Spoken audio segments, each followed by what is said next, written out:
Welcome to Bocce's Corner in Bocce's Kitchen, my kitchen. I wanted to bring you along to make pizza dough. And I still have pizza sauce left over, and I don't want that to go bad. And I have mozzarella cheese still shredded up. So I figured, why not make pizza? I can make it now, put it in the refrigerator for 24 hours or so and let it ferment a little bit. And I can bring you back as well to make the pizza with me. So let's get to it and make the dough. So the first thing I'm going to do is set my scale, turn it on, that might help. I have it on ounces. I'm going to put 11 ounces of bread flour in my pan or in my bowl.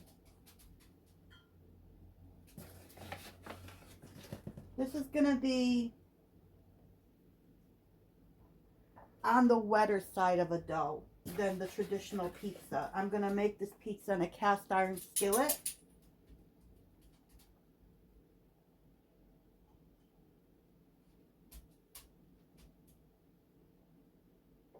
So I have 11 ounces of bread flour.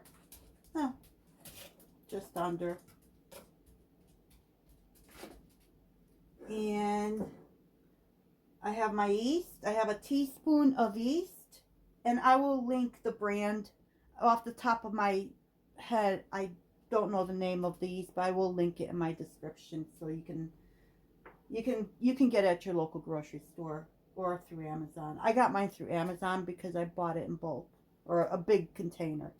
A teaspoon of pink Himalayan salt.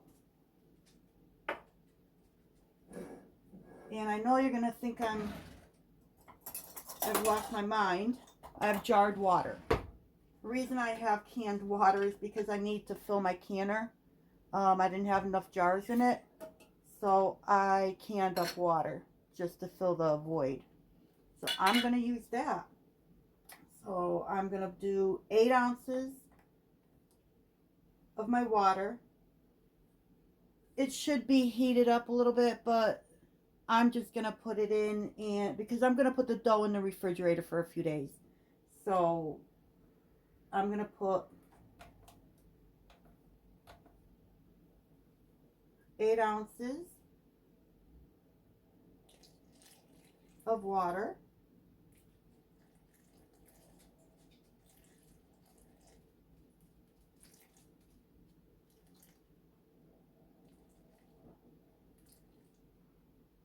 The only reason I am using the scale is because this recipe is from America's Test Kitchen, and I really like the way they did this, and I really like this technique. So I'm using their recipe, and they call for 11 ounces of bread flour, 8 ounces of water, teaspoon of salt, and a teaspoon of yeast.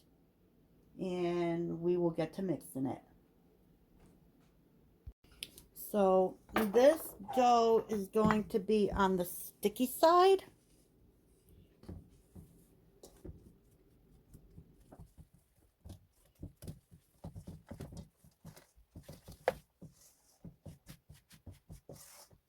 I think I need some more water.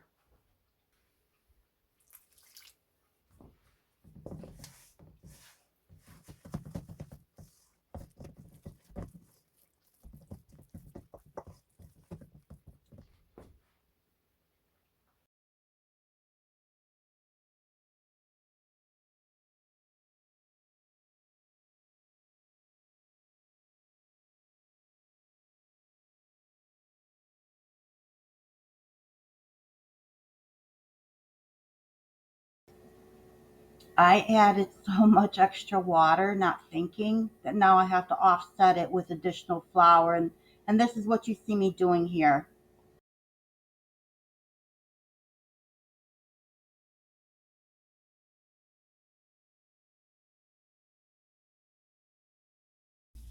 I think it's a little bit too sticky, so I'm going to add a little bit more flour. It all depends on the temperature and your atmosphere. So that all affects how your dough comes out. But I just want a sticky dough. I want a formed dough. I want a formed dough, but a sticky dough.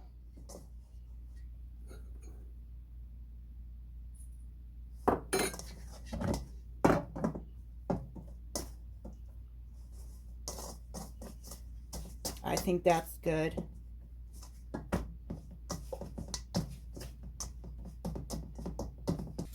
I'm going to wash my hands and I'll be back. What I'm going to do is I'm going to transfer that dough into this pie plate.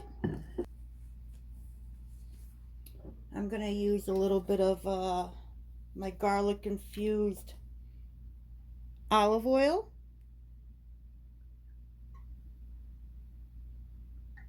Just so it doesn't stick to my pie plate. And get that all around the edges.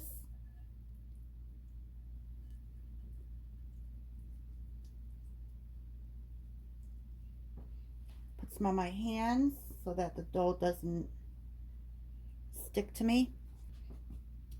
And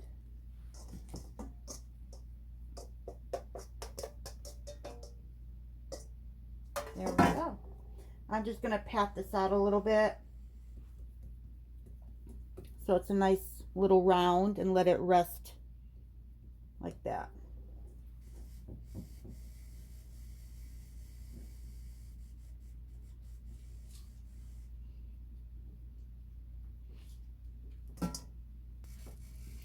Cover it with plastic wrap.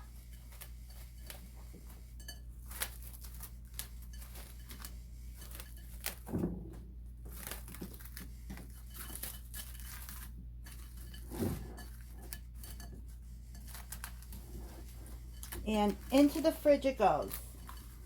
And I'll leave it in there for anywhere from 24 to 48 hours. And I will bring you back when we are ready to make the pizza. I took my pizza dough out of the refrigerator. And it's all nice and puffy. Don't know if you can see that, but let's see. Look at the bubbles. It's done its thing in there. It's been a little over 24 hours. So let me set you down. I need to preheat my oven to 400, and I'm going to do that now.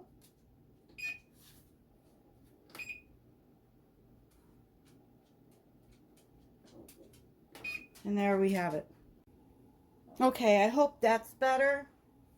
So I'm going to use my garlic infused extra virgin olive oil by Mantova.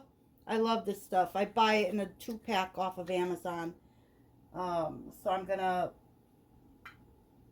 put a couple of tablespoons of oil in my cast iron. I'm going to spread it with my brush.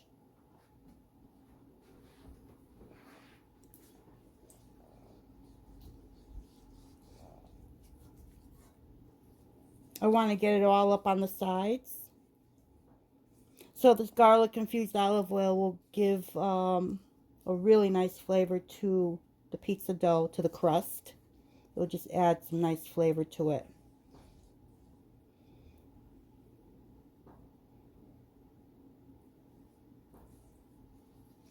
Okay.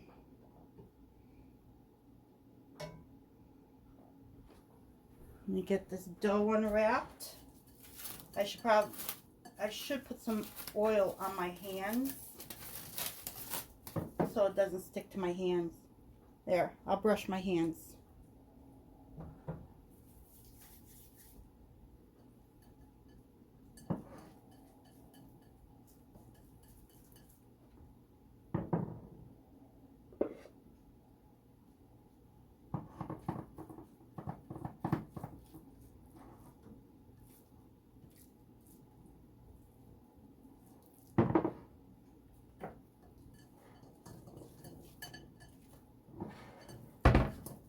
Oh, this is very soft dough.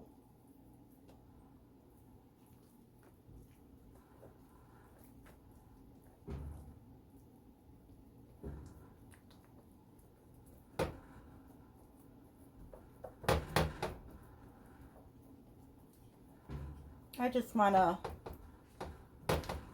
get it spread out into a circle. It's okay if it rips a little bit. I'm just going to pinch it back together. Still cold. I should have waited a little bit longer before I did this. So if it doesn't want to stretch out, just let it sit for a little bit. Let it warm up a little bit and it'll work with you a little bit better. I'm just going to wait a little bit. Let it warm up. And I'll come back. Okay, this sat for a little bit. And I'm just working it. It's starting to cooperate with me a little bit better than what it was.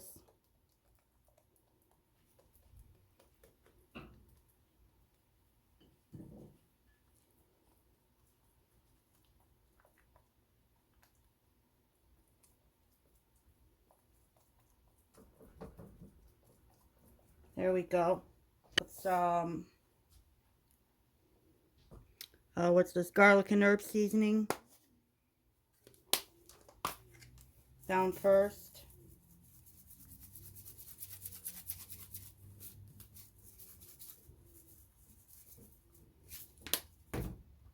I'm going to use some garlic salt.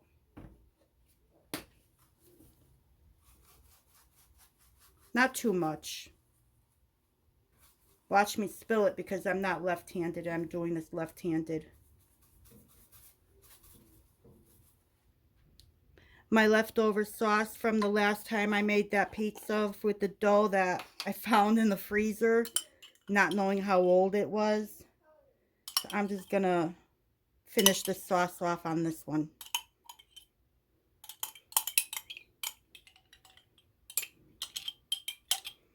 If it wasn't for the pantry challenge, I probably would have forgotten about the sauce, this sauce in the refrigerator, and moved on to something else.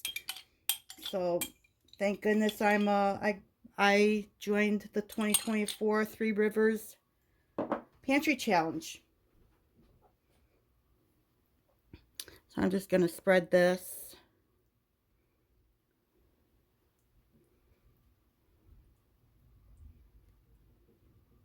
This pizza sauce was made from my garden tomatoes. Well, actually, not just mine, but my neighbor's. My back neighbor let me raid his garden because they were so filled with tomatoes. They had their fill. So I made this pizza sauce with both mine and their tomatoes.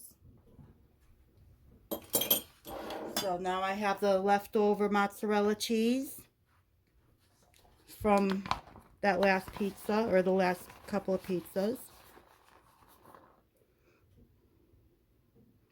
My oven already reached its temperature of 400.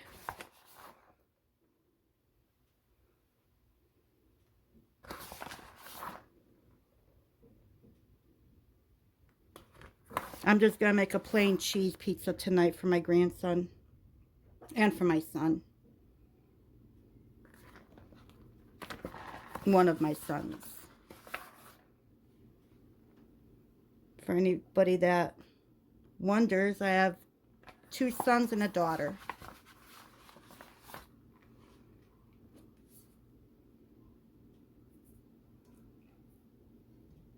And 5 grandkids.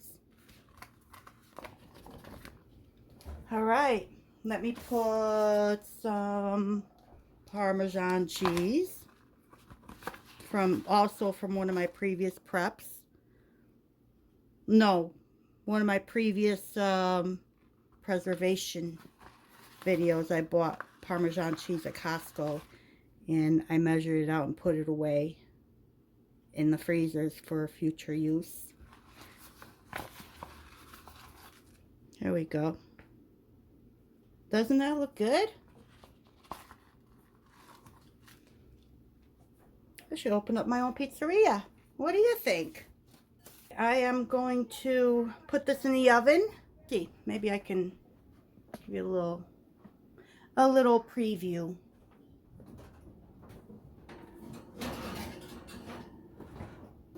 I didn't want my silicone holder in there, but the cast iron is on the rack that the cast iron pan is on the lowest setting of the oven.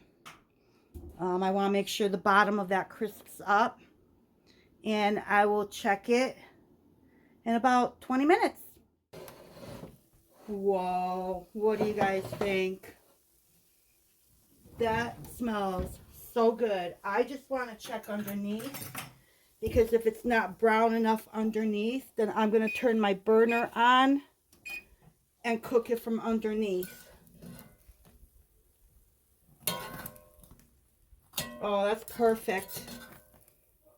I don't need to turn my burner on. That's perfect. Let me see if you can even see that.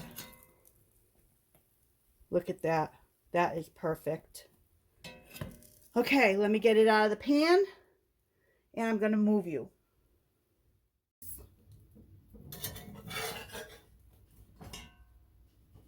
Whoa.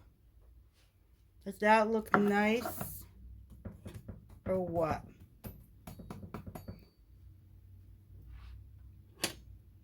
Beautiful. I'm very happy with what this looks like. I'm going to let it rest for a little bit, let everything settle down before I cut into it. And we will come back when I cut into it. Let's see how this slices up. One of the things I learned from America's Test Kitchen is you start slicing in the middle. And I just learned this because usually I do it from edge to edge and I mess it up. So they say put it in the middle. Start in the middle and come through. Who would have thunk it? And there we have it. Go in the middle.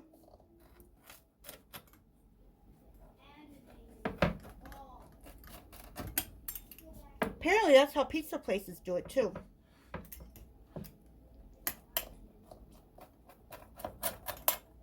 Honestly, I could have used some extra cheese on here, but I didn't want to grate another block of mozzarella out of my freezer. So I'm going with what I got. That's the whole idea of the pantry challenge, right? Go with what you got. And that's what I'm doing. Oh, there we go. I think I'm going to leave these two whole, not whole, but into the quarters in case I need to store it or put it in the freezer for another time. So this is my cast iron pantry pizza. So I just tried a little piece. I cut this little piece here that was cracked. And oh my goodness, I really outdid myself this time. This is so good. It's crunchy, chewy, lots of flavor, all at the same time. So good. You gotta give this a try and make your pizza in a cast iron. Ferment your dough in the refrigerator for 24 hours at least. Mine went a little bit over. It probably would have come out even better if I held off and let the dough sit like 48 hours. But I just wanted to get this done. And boy, is it good. So again, thank you for joining me in Bobchi's Corner, in Bobchi's Kitchen, my kitchen, making this beautiful pizza. I just can't speak enough about it. It's to die for. Give it a try. Thank you for joining me, and I'll hope to see you soon.